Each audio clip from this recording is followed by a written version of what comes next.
이 시간부터도 이제 물권법 부분이죠.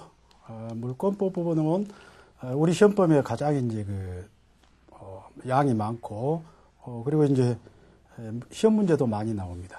그래서 한 12문제에서 3문제 이렇게 나오는데, 실제적으로 이제 민법 총칙보다는 물권법 부분이 한편으로 보면 쉽기는 하죠. 양은 많지만, 우리가 대부분 경우 뭐 소유권이라든가, 또는 뭐 전세권이라든가, 또는 뭐 저당권이라든가, 다 이렇게 한 번씩 실생활에서 쓰던 권리들, 우리가 사용하던 그런 권리들이기 때문에 크게 어려움은 없습니다. 그래서 이제 여러분들이 이제 물권법을 할 때 채권법하고 이렇게 구별을 잘 하셔야 되는데, 물권의 개념, 그리고 채권의 개념, 그리고 물권법이 어떻게 구성되어 있는가, 이것들을 한번 살펴보도록 하겠습니다. 물권이라고 하는 것은 특정인이 물건을 직접 지배해서 이익을 누리는 권리입니다. 그리고 그 권리를 누구에게나 배타적으로 주장할 수 있는 권리예요. 그러니까 이 물권이라고 하는 것은 직접 지배권이라는 얘기죠. 직접 지배를 하고, 그리고 객체를 직접 지배를 해서 그리고 누구에게나 주장할 수 있는 권리다. 그래서 대세적인 권리입니다. 그래서 누구에게나 주장할 수 있게 하기 위해서 제3자에게 미치는 영향이 크기 때문에 공시를 해야 되겠죠. 모든 사람들에게 동네방네 알려야 되겠죠. 내가 어떤 권리를 가지고 있는지. 그래서 거기에 이제 공시의 원칙이 등장을 하고, 제3자에게 영향을 미치는 게 크기 때문에 이제 물권 법정주의가 적용이 되죠. 그래서 이제 공시에 있어서는 부동산에서는 등기, 동산에서는 점유 이전, 뭐 이런 것들이 되겠습니다. 그리고 이제 채권은 특정인에게 특정한 급부를 요구하는 청구권입니다. 상대권이죠. 그래서 물권하고 다르게 당사자 간에만 주장을 하기 때문에 공시를 별도로 할 필요는 없습니다. 그래서 그리고 이제 상대권이고 제3자에게 미치는 영향이 그렇게 크지를 않습니다. 그래서 물권은 중첩적으로 원칙적으로 일물일권주의이기 때문에 하나의 물건에 여러 가지 소유권이 존재한다는가 원칙적으로는 인정하지 않습니다. 그런데 채권은 그렇지가 않죠. 그래서 다양하게 채권은 중첩적으로 있을 수 있다. 그게 이제 처음 보면 물권 총칙에 이렇게 나와 있죠. 그래서 물권이 어떻게 구성되어 있는가? 마찬가지로 총칙하고 각칙으로 이렇게 나누는데, 각칙은 이제 구체적인 물건들이 어떻게 구성되어 있는가를 기술해 놓은 것이죠. 점유권하고 크게는 본권으로 이렇게 나눈다고 그랬어요. 점유권은 물건을 사실상 지배하는 권리, 본권은 지배가 정당시되는 권리들. 그래서 본권에는 소유권하고 제한물권으로 이렇게 나누고, 이 제한물권에는 용익물권하고 담보물권으로 이렇게 나눈다 그랬습니다. 용익물권에는 지상권, 지역권, 전세권 이렇게 나누고, 담보물권에는 유치권, 질권, 저당권 이렇게 규정되어 있죠. 이제 구체적으로는 점유권, 소유권, 지상권, 지역권, 전세권, 유치권, 질권, 저당권. 질권은 동산에만 인정되는 권리이기 때문에 우리 시험 범위는 아니죠. 그리고 이제 이 총칙은 어떻게 구성되어 있는가? 물권의 객체가 무언가? 객체는 물건이겠죠? 물건. 그래서 부동산, 동산, 주물, 종물 등등 이런 것들이 이제 물권의 객체겠고, 그리고 이제 물권 법정주의가 이렇게 기술이 돼 있고, 이게 이제 채권법하고 다르죠. 법률의 물권의 종류나 내용은 법률 또는 관습법 외에는 임의로 창설할 수 없다. 이렇게 되어 있죠. 그러니까 물권의 이런 것들 반드시 법률에 의해서 제정해야지. 조례라든가 또 명령, 대통령이나 뭐 총리나 이런 것들은 제정할 수 없다. 국회가 제정한 법률로, 그리고 또 관습법으로만 가능하다. 이게 이제 물권 법정주의. 그리고 이제 물권 변동이 나오겠죠. 우리 민법 총칙에서 배웠던 변동. 변동은 발생, 변경, 소멸입니다. 그래서 물권은 이게 제3자에게 미치는 영향이 크기 때문에 의사표시, 법률의 물권 합의와 의사표시 플러스 부동산인 경우 반드시 등기를 해야 됩니다. 물론 점유권인 경우에는 등기할 필요가 없죠. 그런데 소유권, 지상권, 지역권, 전세권, 저당권은 등기를 해야 됩니다. 유치권은 등기할 필요가 없는 권리예요. 점유만 하면 인정이 되는 권리고. 그래서 물권적 합의와 등기. 그리고 이제 등기에 있어서는 이제 부동산 등기법에서 여러분 이제 배우니까. 하지만 이제 민법 총칙에서도 물권 총칙에서 등기 부분에 한 문제가 나오죠. 그래서 등기의 효력이라든가 그리고 가등기, 본등기 효력, 가등기 이게 나오겠고, 그리고 이제 물권의 소멸, 물권 변동에는 법률의 규정에 의한 물권 변동과 부동산 물권 변동과 동산 법률 행위에 의한 부동산 물권 변동, 동산도 마찬가지로 이렇게 있겠죠. 소멸에는 목적물이 멸실했다든가 뭐 소멸시효, 특히 이제 혼동은 우리 시험에 자주 나오는 부분이죠. 혼동의 애외 이런 것들. 그래서 이러면 이제 총칙 부분에서 한 3문제 정도. 소유권 부분에 주의할 것은 소유권의 이제 제한이 중요합니다. 소유권은 물건을 법률의 범위 내에서 물건을 사용, 수익, 처분할 수 있는 그런 권리죠. 그래서 무제한으로 하여튼 소유권자는 자기 권리를 확장하려고 할 것입니다. 그래서 상린관계 제한 문제가 발생하고, 그리고 이제 소유권 취득이 문제가 됩니다. 특히 이제 부동산 시효 취득 이게 문제가 되겠고, 공동 소유가 이제 문제가 될 거예요. 시효 취득은 취득 부분에 반드시 한 문제, 소유권 한두 문제는 꼭 나오죠. 그리고 이제 지상권, 지역권, 전세권은 부동산에만 인정되는 권리죠. 그래서 합의와 등기. 그리고 이런 용익적인 권리들은 기간이 중요합니다.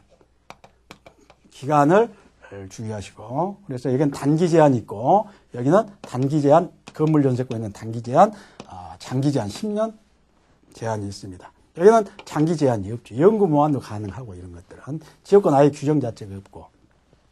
유치권은 등기를 할 필요가 없는 권리라고 그랬어요. 점유만 하면 인정돼, 점유만 하면 인정되는 권리가 유치권이고, 저당권은 마찬가지로 등기해야 인정되는 권리들입니다. 그러면, 물권 총론 부분을 총칙 부분으로 이렇게 들어와서, 물권 객체, 간단하게 보세요. 토지에는 바다와 토지의 경계는 만조수입니다. 만조. 썰물대가 아니라 밀물대. 이를 기준으로 이렇게 정하고, 다음 페이지 보면은, 온천수는 좀 주의하셔야 돼요. 온천권, 온천권이 관습법상의 물권이냐, 이 견해드립이 있는데, 판례는 인정하지 않습니다. 토지 구성 부분으로 봅니다. 지하수의 일종으로 봐버려요. 그리고 이제 강물은 토지 소유권에 미치지 않는다라는 것. 그리고 명인방법이라는 관습법상 인정되는 공시방법. 명인방법으로 인정되는 것은 소유권 부분만 인정이 됩니다. 저당권은 명인방법으로 인정이 안 됩니다.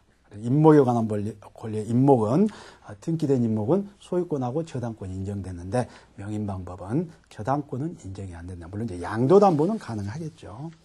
그리고 이제 농작물에 대해서는 우리 뭐 땅이 협소하기 때문에 우리 국보 시대부터 일제 시대부터 있던 판례는 농작물인 경우에는 성숙한 입도, 농작물이 성숙됐다 하는 경우에는 명인방법도 필요 없습니다. 경작자 소유입니다. 그래서 남의 땅에다 불법적으로 경작을 했다 하더라도 이게 부합이 되지 않고 경작자가 그런 농작물에 대한 소유권을 취득한다. 다음에 보니까 부동산과 동산의 구별. 공시 방법의 차이가 있다고 그랬죠. 공시 방법은 널리 알리는 것, 권리자가 누구고 어떤 권리가 있는 걸 널리 알리는 것인데, 부동산인 경우에는 등기, 동산인 경우에는 점유, 이전, 인도라고 그랬고, 다음에 이제 공신력이 있느냐, 공시 이 방법을 신뢰한 자를 보호하느냐. 부동산인 경우에는 등기는 공신력이 없죠. 그런데 동산은 공신력이 인정이 됩니다. 점유가. 그래서 선의취득이 있어요. 선의취득. 선의취득이라고 하는 것은 묵권리자로부터 어떤 권리를 거래행위로 취득했을 때 취득자가 선의무과실이라면 하면 그 권리를 그대로 취득하게 되는 거예요. 부동산에는 선의취득이라는 게 없어요. 그것도 기출지문이죠. 부동산 물건을 선의취득할 수 그 말도 안 되는 거예요. 동산에만 인정됩니다. 부동산에는 공신력이 인정되지 않는다. 그리고 이제 건물은 언제부터 건물로 할 것이냐. 그래서 기와 침식할 수 있을 정도면 건물로 봅니다. 우리 민법은 독일 민법과 다르게 토지와 다르게 별도의 건물에 대해서 권리를 인정해주고 있죠. 그래서 뭐 언제부터 그러면 토지와 독립된 물건으로 볼 것이냐. 기와 침식, 기둥이 있고 주벽이 있고 지붕이 있는 그런 상태만 되면 별개의 물건으로 토지와는 독립된 물건으로 인정해주고 있다. 하는 건 물권 법정주의. 물권 법정주의는 계약 자유의 원칙과 대비되는 개념이죠. 채권은 당사자가 마음대로 창설할 수 있어요. 그 내용이라든가 종류도. 그래서 무명계약, 우리가 민법에 규정되어 있는 14개의 전형계약 위에도 마음대로 당사자가 약정할 수 있는데 물권은 그렇지 않다고 그랬습니다. 법률 또는 관습법 위에는 임의로 창설하지 못한다. 이렇게 되어 있어요. 여기서 말한 법률이라고 하는 것은 이건 형식적 의미의 법률입니다. 우리가 실질적 의미의 법률이라고 하면 이것은 뭐 명령, 조례, 규칙 다 포함되는 거야. 그런데 여기서 말한 법률은 형식적 의미의 법률. 국회가 법률이라는 이름으로 제정 공포한 법 규범만 여기에서 말하는 법률에 해당됩니다. 그러니까 명령, 조례, 규칙으로는 물건을 창설할 수 없다. 그런 얘기고. 창설하지 못한다. 여기는 뭐 종류강제. 종류도 여기에 이게 위에는 별도로 당사자가 만들 수 없어요. 소 3권을 만든다라든가 뭐 이런 것들은 있을 수 없다는 얘기예요. 물론 이제 특별법을 만들어서 부동산 가등기 담보권이라든가 뭐 이런 건 만들 수가 있겠죠. 그러나 당사자가 합의로는 안 된다. 그 말이에요. 종류강제. 만약 종류강제 위반했다면 전부무예요. 내용강제. 우리가 지금 전세권 같은 경우에는 부동산, 토지와 건물에 대해서 전세권 설정 합의를 하고 플러스 뭘 해야 된다? 등기를 해야 되는데 전세권인 경우에는 이건 반드시 뭐가 있어야 되냐면 전세금이 지급이 돼야 돼요. 이게 요건이에요. 유상이에요. 이것들은 무상해도 유무상 상관이 없어요. 그런데 전세권은 유상해야 돼요. 그리고 등기를 해야 됩니다. 이렇게 명문으로 규정이 되어 있는데 당사자가 건물에 대해 전세권 설정을 하면서 전세금을 지급하고 우리 등기 없이 전세권 하자 이렇게 약정을 했단 말이죠. 그 등기는 그 전세권은 유효 성립됐다 안 됐다? 안 된 거예요. 그래서 당사자가 이 내용을 마음대로 정하지는 안 된다라는 거예요. 반드시 법률의 내용대로 해야 된다. 다음 페이지 말하는 물권의 종류가 바로 이런 내용들이에요. 다음에 이제 부동산 물권과 동산 물권. 이게 이제 점유권인 경우에는 부동산과 동산이 다 인정되고 소유권도 마찬가지로 다 인정이 되고 지상권, 지역권, 전세권은 지상권, 지역권은 토지에만 인정되는 권리, 전세권은 토지, 건물. 그러니까 이건 부동산에만 인정되는 권리, 동산 인정 안 되고 유치권은 부동산이나 동산 다 인정되는 권리죠.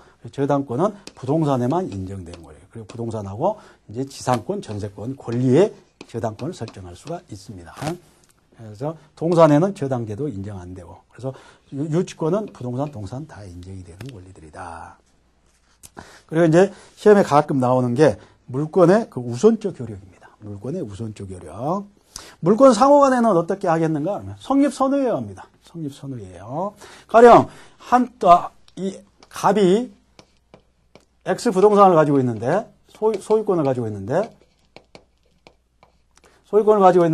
이 부동산에 갑이 을에게 전세권을 설정해주고 그리고 병에게 저당권을 이렇게 설정해줬다. 그러면 이 소유권과 제한물권 간에는 항상 제한물권이 우선입니다. 항상 제한물권이 우선이고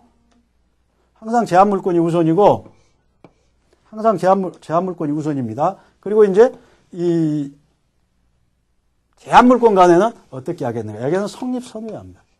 언제 등기가 먼저 되어 있느냐. 그래서 이게 등기가 되어 있다 그러면 저당권이 실행된다 하더라도 전세권은 살아있어요. 물권 소유권이 변동된다 하더라도. 그래서 소유권과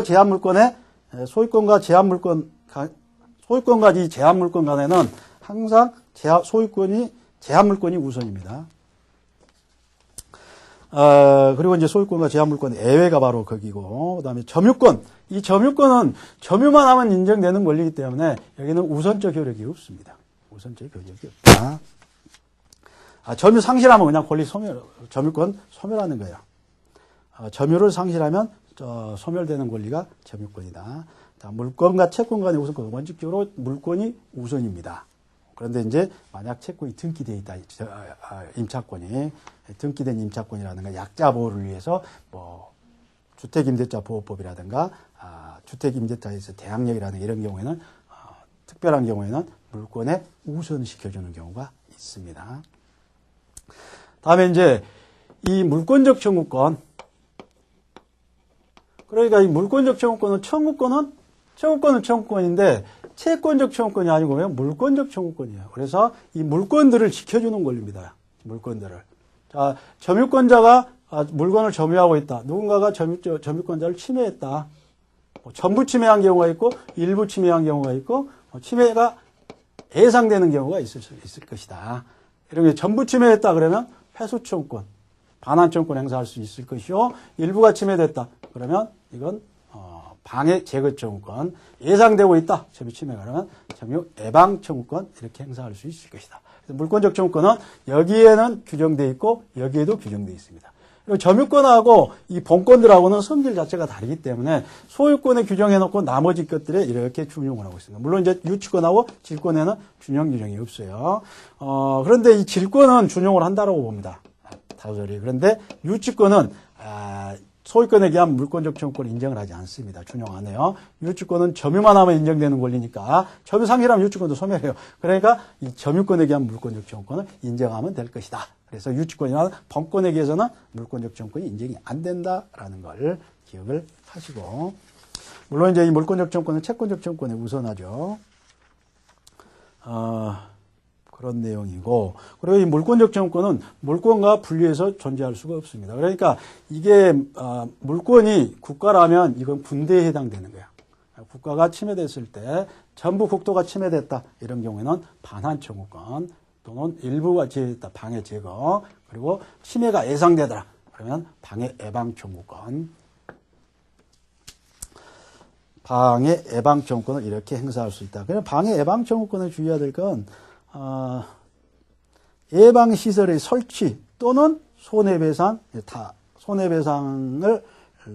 이 경우에 선택적으로 이렇게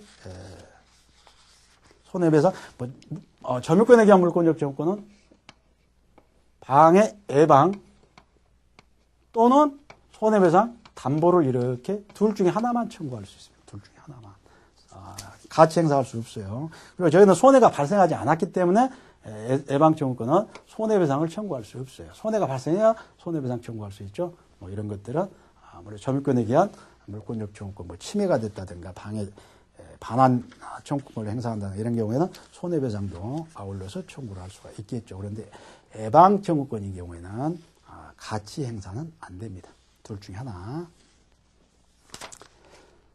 물권적 청구권, 물권적 청구권하고 계약상 청구권이 경합하는 수가 있는데 어느 걸 하나 행사해서 권리를 찾아오면 그것으로서 끝나게 되는 거겠죠. 그래서 뭐 물권적 청구권이 인정된다면 계약상의 뭐 청구권이 배제되는 그런 관계는 아니다. 다음에 보는 물권 변동 위에 보면 물권적 청구권과 손해배상 청구권이 차이가 이렇게 나와 있죠. 이 물권적 청구권은 물권이 침해만 되면 그냥 물권자가 행사할 수 있어요. 그러니까 상대방의 침해자의 고의 과실은 필요가 없어요. 객관적으로 봐서 물권이 침해되어 있다. 그러면 반환 청구권 행사하고 방해 제거, 방해 예방 청구권을 행사할 수가 있다는 얘기야. 그런데 손해배상은 그렇지 않습니다. 손해배상은 손해가 발생해야 되고, 그리고 침해자에게, 가해자에게 귀책 사유가 있어야 돼요. 고의과실이 있어야 돼요. 근데 여기는 고의과실 필요 없다. 그리고 이제 물권적 청구권은 현재의 점유자. 가령 갑이 침해를 해서 우리에게 넘기고, 우리 병에게 넘겼다. 이런 경우에는 현재 침해 병에게 행사하는 거예요. 병에게. 그런데 손해배상청구는 손해를 야기시킨 자에게 그 자에게 행사를 합니다. 침해자에게. 그리고 이제 물권적 청구권은 원상회복이 원칙이고 손해배상은 금전배상입니다. 금전배상이 원칙이다.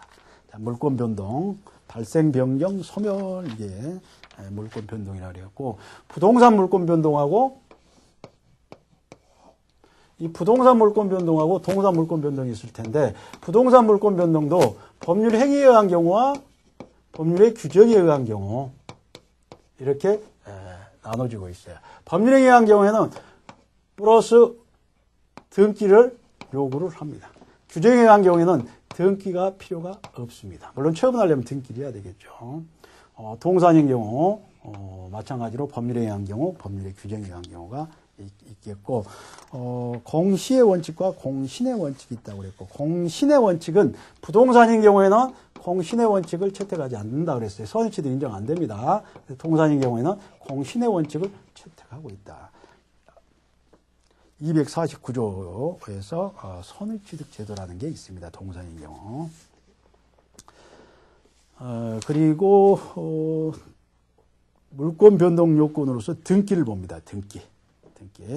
등기는 형식적 유효 요건과 실질적 유효 요건으로 이렇게 나눕니다.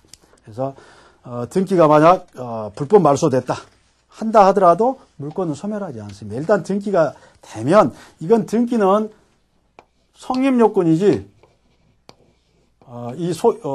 물권 발생 요건이지 이게 존속 요건은 아니에요. 그래서 물권의 효력 발생 요건이지 효력 발생 요건이지 이게 존속 요건 아니에요. 그래서 유효하게 일단 등기가 돼 있다. 나중에 불법 말소됐다 하더라도 그 물권이 소멸되는 것은 아니다. 그러니까 소유권 등기가 돼 있어. 내가 이전 등기를 했어. 그런데 만약에 누군가가 불법으로 말소를 시켰다 한다 하더라도 내 소유권이 없어지는 건 아니다라는 그런 얘기예요.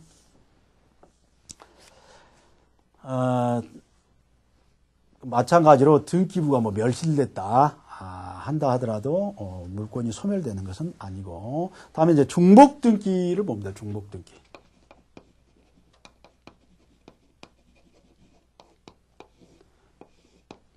이 중복 등기는 이 명의인이 동일한 경우가 있고 명의인이 다른 경우가 있어요. 그러니까 하나의 물건에 하나의 등기부만 있어야 되는데 등기부가 두 개가 존재한다는 거죠. 이건 5월 6일에 등기예요. 이건 5월 7일에 등기된 거예요. 똑같은 물 소유권에 대해서. 그런데 여기는 소유권자가 이렇게 갑 이런 경우가 있고 어떤 경우에는 을 이렇게 되어 있는 경우가 있더라. 그래서 동일인 경우에는 언제나 선등기가 유효입니다. 후등기는 무효예요. 그리고 이제 동일인 명의가 다른 경우에는 선등기가 무효가 아닌 한 후등기가 무효입니다. 그래서 이건 실제관계를 따진다는 얘기예요. 실제적으로 보니까 갑이 소유권자가 아닌데 등기되어 있더라는 얘기예요. 그러면 이건 무효고 이게 유효가 된다는 얘기예요. 그런 얘기입니다. 그래서 중복 등기 소유권 이중 소유권 보존 등기에서 1번, 2번 보시고 다음에 등기의 실질적 요건에서 물권행위 내용과 합치가 돼야 되겠죠. 물권행위는 소유권행 이전 등기를 했는데 가령 저당권이 등기되어 있다든가 당연히 저당권 등기는 무효가 되겠고 그리고 이제 질적 불일치인 경우에는 무효가 됩니다. 양적 불일치. 물권적 합의, 물권행위가 등기보다 적은 경우가 있고 물권행위가 등기보다 많은 경우가 있을 수 있어요. 물권행위는 가령 5천만 원인데 등기가 1억 돼 있는 경우가 있고 물권행위는 1억 했는데 등기는 5천만 원 돼 있는 이런 케이스가 있더라는 얘기예요. 이런 경우에는 이게 유효입니다. 그리고 이런 경우에는 일부 무효 법리로 이렇게 해결합니다. 원칙적으로 무효고 당사자가 이 등기된 부분만이라도 유효하려는 그런 가상적 의사가 인정된다면 이건 유효로 본다는 얘기예요. 그래서 물권행위가 등기보다 더 큰 경우에는 일부 무효 법리로 해결하고 물권행위가 등기보다 적은 경우에는 물권행위 범위로 유효가 된다.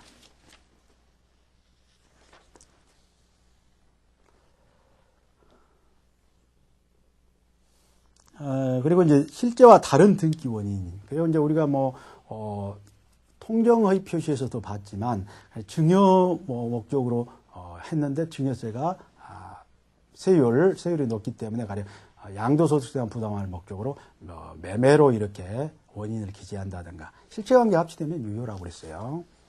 그리고 이제 중간생략 등기 이 부분은 시험에 자주 나오는 부분입니다. 중간생략 등기. 갑이 을에게 가령 매매를 해서 이렇게 이전을 하고 그리고 병에게 이렇게 또 매매를 해서 이전을 하고 이런 경우에는 순차로 다 모든 물권 변동 과정이 등기부에 나와 있어야 되겠죠. 그런데 여기에 또 양도소득세 부담하고 여기 양도소득세 그래서 절세 목적으로 이자가 빠져버리고 갑으로부터 직접 병으로 등기를 하는 경우가 있습니다. 이게 중간생략 등기. 그래서 부동산 등기 부동산 실명법에 의하면 이거 안 된다고 그랬죠. 그런데 처벌되는 것은 변론을 하고 사법상 효력은 인정을 한다고 그랬어요. 그러면 우리 판례는 그러면 병이 직접 갑에게 권리를 이렇게 등기되는 게 이걸 일단 등기가 돼 있다. 그럼 실정관계 합치되면 이건 유효입니다. 그런데 이제 병이 갑에게 나에게 바로 등기해달라 요구를 하려면 3자 합의가 있어야 돼요. 물론 동시에 할 수도 있고 순차적으로 할 수도 있습니다. 그래서 일단 3자 합의가 있으면 병은 직접 자기에게 이렇게 등기를 해달라고 요구할 수가 있다라는 얘기예요. 그리고 이제 이렇게 이쪽으로 합의를 하고 중간생략 등기로 백지임을 주고 또 이렇게 하기로 했는데 나중에 보니까 갑과 을이 여기에 매매 금액을 원래 5천만 원이었는데 이걸 나중에 이쪽으로 여기도 매매된 다음에 등기 안 된 상태에서 5천만 원을 1억으로 올려버렸어요. 그러니까 병이 이제 3자 합의가 있었으니까 나에게 등기해달라 이렇게 요구를 했는데 갑은 내가 지금 아직 금액이 5천만 원 안 들어서 못 주겠다. 이렇게 하는데 이 항변이 유효하느냐는 얘기야. 이런 경우에도 유효하다라는 얘기야. 그래서 중간생략 등기의 법리를 쭉 설명을 드렸고, 그리고 이제 토지거래 허가구역에서 중간생략 등기는 절대 무효라고 그랬어요. 유동적 무효할 때 봤었고, 전원 합의가 있었을 때, 물론 그 순차적으로 해도 상관이 없다고 그랬고,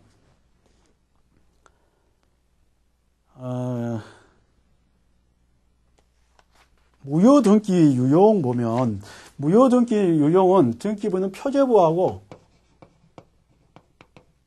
사항란이 있죠. 사항란은 이 권리 부분인데 이건 갑구 소유권 부분과 을구 소유권 이외의 권리를 등기하는 부분입니다. 표제는 사실 부분이에요.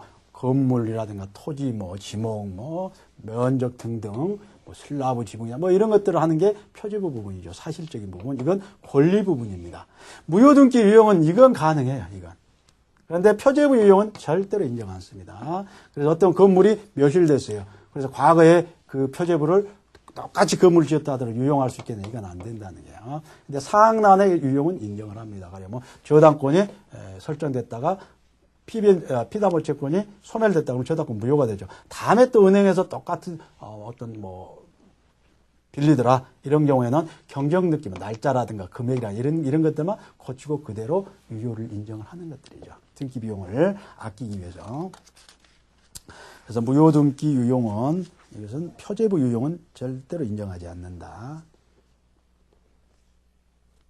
라는 얘기고. 다음에 등기 청구권. 등기 청구권은 등기 신청권과 구별해야 되고, 등기 청구권에 등기 신청권은 이건 공권입니다. 그러니까 국가에 대해서 등기관에게 등기를 해달라고 요구하는 권리예요. 그게 신청권이고 공동신청의 원칙이죠. 등기 청구권은 우리 민법이 보니까 186조에 등기해야 법률행위는 권리를 취득한다 이렇게 규정되어 있더라. 그러니까 내가 그 물권을 취득하려면 등기를 하니까 너 등기 협력해달라 이렇게 요구하는 권리가 등기 청구권이라고 그랬어요. 근데 이 등기 청구권의 성질이 물권적이나 아니면 채권적이나 이게 문제가 되는데 이처럼 법령에서 등기 청구권이 발생한 경우에는 채권적입니다. 아직 권리 취득이 못 됐으니까 물권을 취득하기 위해서 등기를 하는 거니까 이건 채권적 청구권입니다. 그런데 어떤 사실관계가 일치하지 않아서 불일치를 일치시키는 경우 이런 경우에는 이제 물권적입니다. 가령 제3자가 내 등기를 불법 말소시켰다라든가 이런 경우에는 회복 등기를 청구한다든가 이런 경우는 물권적입니다.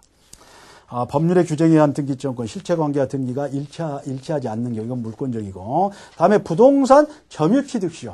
부동산 20년 동안 소유의 의사로 평온공연하게 점유한 자는 등기함으로써 소유권을 취득한다. 이렇게 돼 있어요. 그렇기 때문에 부동산 점유취득시효인 경우에는 등기를 해야 물권을, 소유권을 취득합니다. 그래서 이건 채권적 청구권이다. 다음에 등기청구권의 소멸시효는 소유권에 의한 등기청구권은 소멸시효에 걸리지 않습니다. 그러나 제한물권에 의한 등기청구권은 소멸시효에 걸린다라는 게 우리 판례입니다.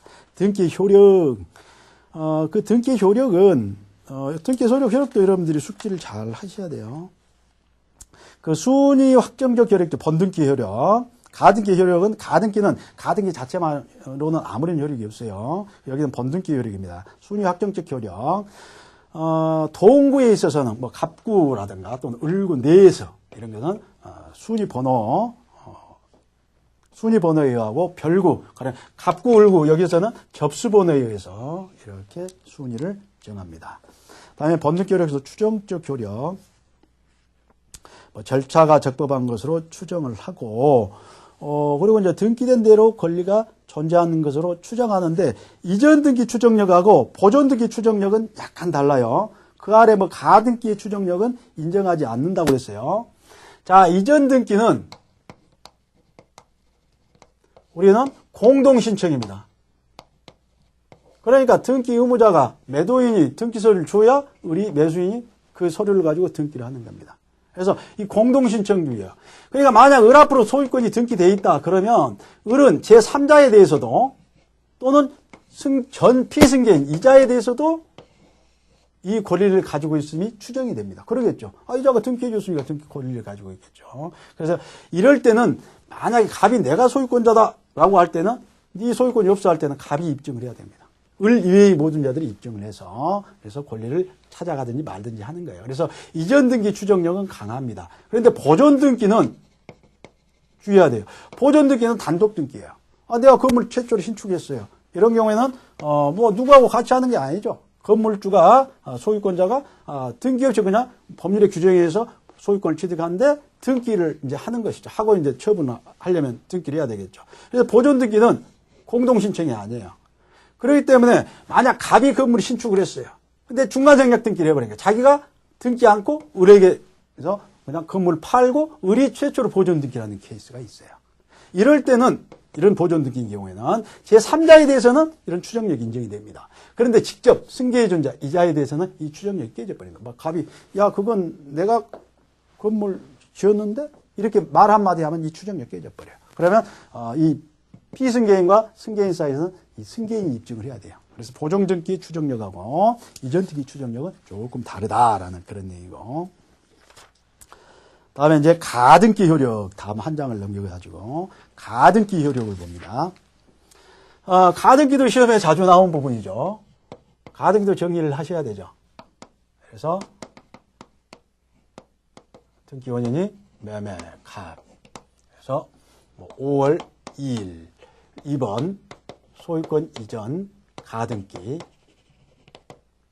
그래서 을 5월 9일 3 소유권 이전. 그러니까 이제 이 을은 소유권 이전 청구권을 보존하기 위해서 이 순위를 보존하기 위해서 이제 가등기를 이렇게 하는 겁니다. 그리고 이제 매매 병 6월 2일 병이 이제 갑으로부터 가등기가 돼 있다고 그래서 이제 가등기가 밑에 이제 번등기가 란 이렇게 남겨두죠. 가등기가 돼 있다고 그래서 아무런 어떤 효력이 없어요. 단지 가등기에서 다음에 번등기가 됐을 때 효력을 발생. 이 순위를 유지하는 것이죠. 이 순위를. 그래서 이 순위를 보존하기 위해서 하는 게 이 가등기야. 물론 이제 담보 가등기도 있긴 하지만 청구권 보존을 위한 가등기가 있어요. 그래서 가등기가 돼 있다 하더라도 여전히 소유권자는 갑이죠. 그래서 6월 2일 날 갑이 병에게 팔았어. 그러니까 이제 순위를 보면 이렇게 했죠. 갑이 먼저 5월 2일 날 등기가 돼 있고, 다음에 을이 5월 9일 날 가등기가 돼 있고, 한다 하더라도 여전히 갑이 병에게 6월 2일 날 팔고 등기를 이렇게 이전해 줄 수 있다. 그러면 6월 1일 현재 누가 소유자냐? 병이 소유자예요. 그런데 7월 1일 날 가등기에서 번등기를 해버려. 이럴 때. 이랬을 때 이 등기와 이 등기는 양립할 수가 없죠. 가회에서 우리 가져와, 다 번등기가 돼 있네? 이랬을 때 이제 이 순위가 문제가 되는 겁니다. 그래서 가등기 자체로는 아무런 효력이 없지만 7월 1일 날 가등기에 의한 번등기를 해버리면 순위가 언제로 가버려요? 이때로 가버려요. 이때. 그리고 순위가 보존이 되고 그리고 이제 이 후에 있는 이 등기는 어떻게 되겠느냐. 등기되지 않아야 될 게 등기되어 있죠. 그래서 등기관이 직권으로 말소해버려요. 직권으로 말소를 해버린다. 말소해버린다. 근데 여기 또 하나 주의해야 될 것은 순위가 2순위에 대해서 이건 직권 말소가 되고 또 하나 주의해야 될 것은 그러면 물권 변동. 을이 이 건물의 소유권을 언제 취득하느냐. 이때 취득하냐 이때 취득하냐. 7월 1일 날 취득해요. 번등기가 될 때. 그래서 순위만 보존되는 것이지 물권 변동 시기를 당기는 건 아니다라는 얘기예요. 그래서 가등기 전에 번등기 전의 효력 그 두 번째 줄 있죠. 순위 보존적 효력만 있을 뿐이고 가등기만으로는 아무런 실제법상의 효력을 갖지 않는다. 이렇게 돼 있고 물론 이제 가등기가 뭐 불법 말소돼 있다. 이런 경우에는 뭐 회복등기 청구할 수 있겠고 그것도 안 된다면 안 되니까. 다음에 가등기 번등기 효력. 예, 그러니까 순위가 가등기한테 소급한다고 그랬고 물권 변동 효력은 소급하지 않는다라고 했습니다. 법률행위에 의하지 않은 물권 변동. 법률행위에 의하지 않은 물권 변동 부분은 이 부분은 다음 시간에 하도록 하겠습니다.